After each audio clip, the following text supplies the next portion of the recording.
The current valuation of IP and the management and the control of IP, even with WIPO, World Intellectual Property Organization, is still Western dominated and Western managed and Western written. Yep. They wrote all the rules on IP and its value. There's a question about those rules too. That's right. I think increasingly there will be more and more questions because too much of those rules are based on not what's good for the world, Yep. not what's good for the population of the world, but what's good for the so-called ownership rights. Yep. Yeah, but we're also facing a situation where the world is dynamic.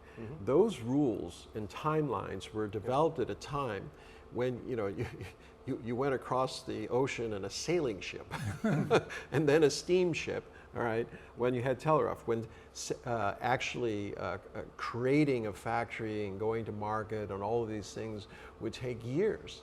Today, it doesn't take that much time.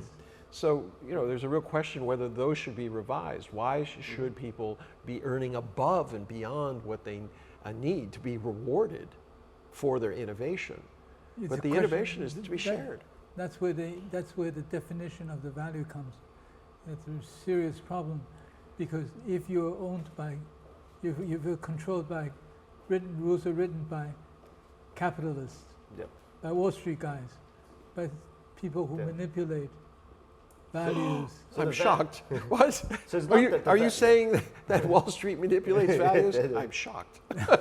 Because if you think about it, the people that actually enjoy the wealth of the IP is not really the innovators, but the capital providers.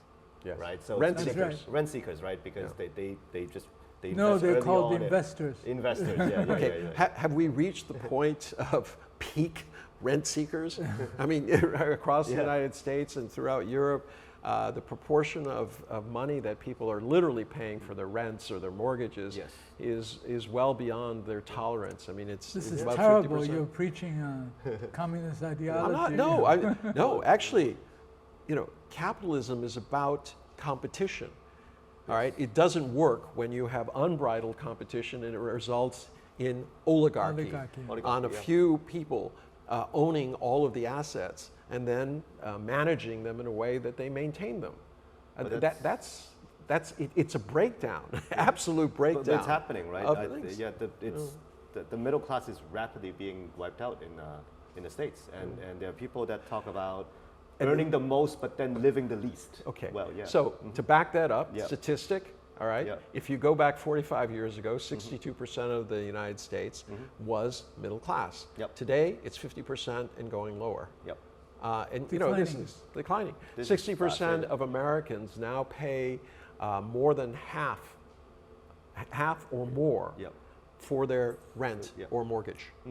And you look at what's happening. I mean, you're going to have a smaller and smaller portion of the United States, which is middle class, and these are the people that used to vote for the future. They were the ones who said, "I want to leave something for my child and my grandchildren." All right.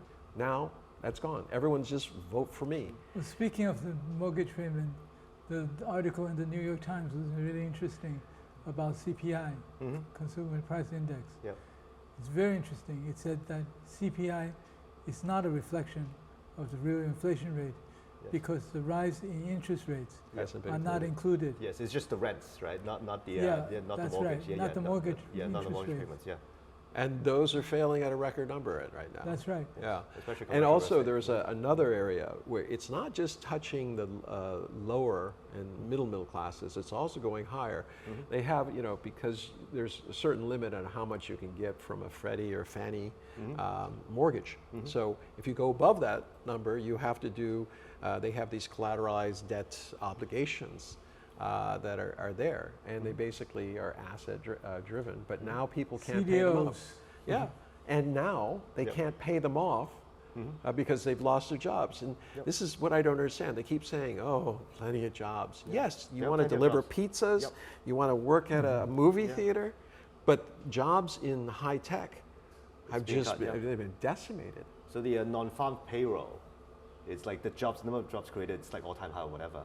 But then you have to look at the U6 unemployment, which is, is this the job that you want? So I wanted to work for Google, but no, I'm actually having 3 jobs, which is delivering pizza, driving an Uber, and delivering Amazon, right? So those are not the 3 jobs that I want, right? No. So I would belong to the U6, right? So but you're still not making enough to make and ends not making meet. enough, yeah.